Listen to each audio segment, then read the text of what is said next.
ہونے کے بعد بھی سب کو پتا ہے کہ چاند دکھتے ہی اللہ شیطانوں کو قید کر لیتا ہے، یہ سب کو پتا ہے۔ حدیث پاک میں بھی سرکش جنات اور شیطان دونوں قید ہو جاتے ہیں، ان کو قید کر دیا جاتا ہے، جب تک چاند نہیں دکھے گا یہ نہیں آئیں گے۔ لیکن جو 11 مہینے ہم بلیم ڈالتے تھے شیطان پر کہ ہم سے برائیاں ہو گئی، گناہ ہو گئی، کیوں؟ ارے شیطان ایسا کرا دیا، شیطان ویسا کرا دیا۔ اب رمضان میں کون کرا رہا ہے؟ شیطان تو ہے نہیں، پھر فجر میں سوتا کیوں ہے؟ بغیر نماز پڑھے ٹانگ پھیلائے ویسی نماز قضا کر رہے ہیں۔ کون سا شیطان تمہیں سلایا؟ ابھی تو شیطان ہے نہیں۔ ابھی بھی بہت سارے لوگ چوری کا کھانا نہیں چھوڑتے، بہت سارے لوگ جھوٹ، دغا، غیبت یہ رمضان میں بھی نہیں چھوڑتے۔ تو یہ ان کو کون سا شیطان کروا رہا ہے؟ کون سا شیطان یہ برائیاں کرواتا ہے؟ اس کے جواب کے لیے ایک چیز سمجھنا ضروری ہے۔ یہ بات تو مشہور ہے کہ ساری برائیاں شیطان کرواتا ہے، ابلیس کرواتا ہے نا؟ لیکن آپ کو وہ واقعہ معلوم ہے جب آدم علیہ السلام کو اللہ تعالیٰ نے پیدا کیا اور سارے فرشتوں سے کہا کہ سجدہ کرو، کل ہی کی تفسیر میں نے عرض کیا، اس میں ابلیس بھی تھا۔ ابلیس بھی اس وقت بہکا ہوا نہیں تھا، گمراہ نہیں تھا، وہ اچھا تھا۔ ابلیس تو بہت عبادت کرنے والا تھا اللہ تعالیٰ کی، تو اس نے اللہ کے حکم کو ٹال کر آدم کو سجدہ نہیں کیا، غرور میں کھڑا رہا، نافرمانی کیا۔ تو اب میں یہ سوال کرتا ہوں کہ ہر ایک کو گمراہ کرنے والا شیطان ہے، تو شیطان کو کس نے گمراہ کیا تھا؟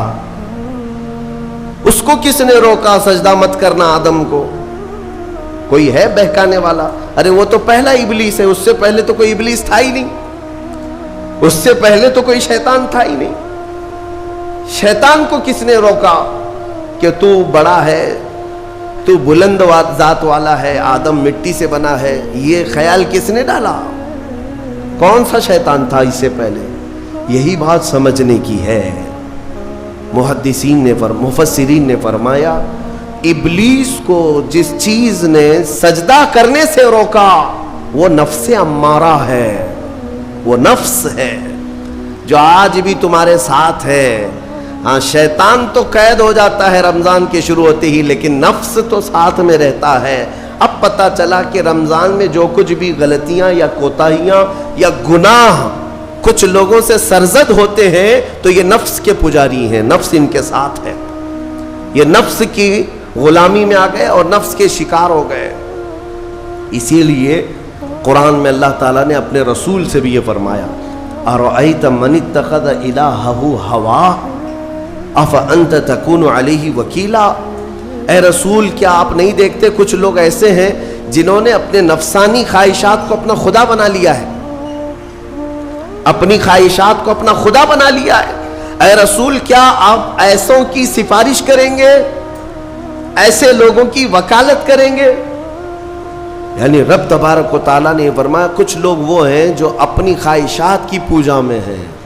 کیا مطلب خواہشات کی پوجا؟ کیا مطلب ہے اپنے خواہشات کے پیچھے چلنا؟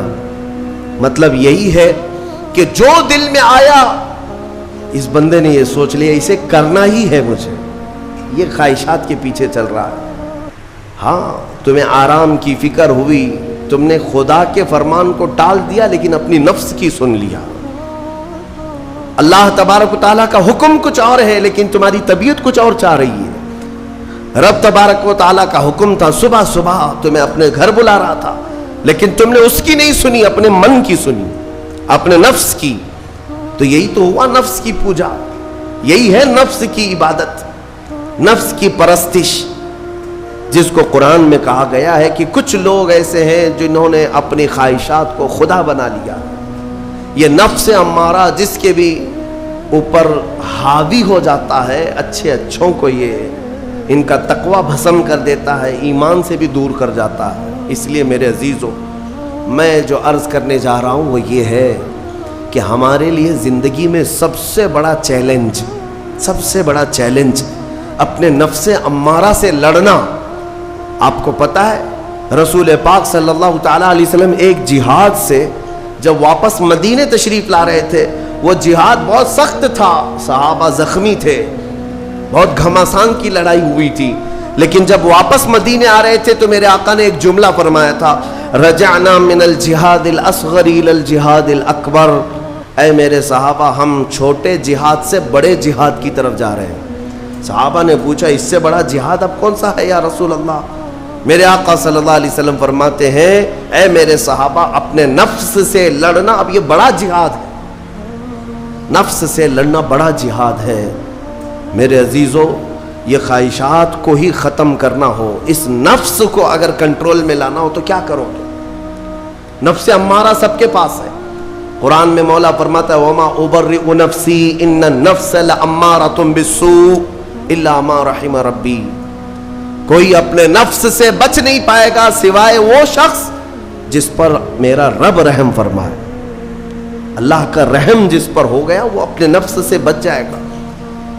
میں آپ کو ایک دعا بتاتا ہوں، حضور پاک صلی اللہ علیہ وسلم اگر دعا کرتے تھے تو اس سے آپ کو اندازہ ہو جائے گا کہ یہ کتنی امپورٹنٹ چیز میں آپ کے سامنے کہہ جا رہا ہوں۔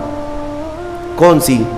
حضور جب دعا کرتے تھے تو یوں کہتے تھے اللہ کی بارگاہ میں، اللہم لا تکلنی الی نفسی طرفۃ عین، اے اللہ تو مجھے میرے نفس کے حوالے ایک منٹ کے لیے بھی مت دینا، تو اپنی حفاظت میں رکھ۔ حضور جب یہ دعا کرتے تھے کہ مجھے میرے نفس کے حوالے ایک منٹ کے لیے، طرفۃ عین کہتے ہیں پلک جھپکنے کے برابر، اتنے ٹائم کے لیے بھی اے اللہ تو مجھے میرے نفس کے حوالے مت کرنا، تو اپنی حفاظت میں رکھ۔ سید الانبیاء جب یہ دعا کرتے ہیں تو اندازہ کرو اے مومنو، نفس کی تباہ کاریاں کیا کیا ہیں، یہ کتنوں کو ہلاک کر دیتا ہے، کتنوں کا عمل ضائع کرتا ہے، کتنوں کا ایمان ختم کرتا ہے۔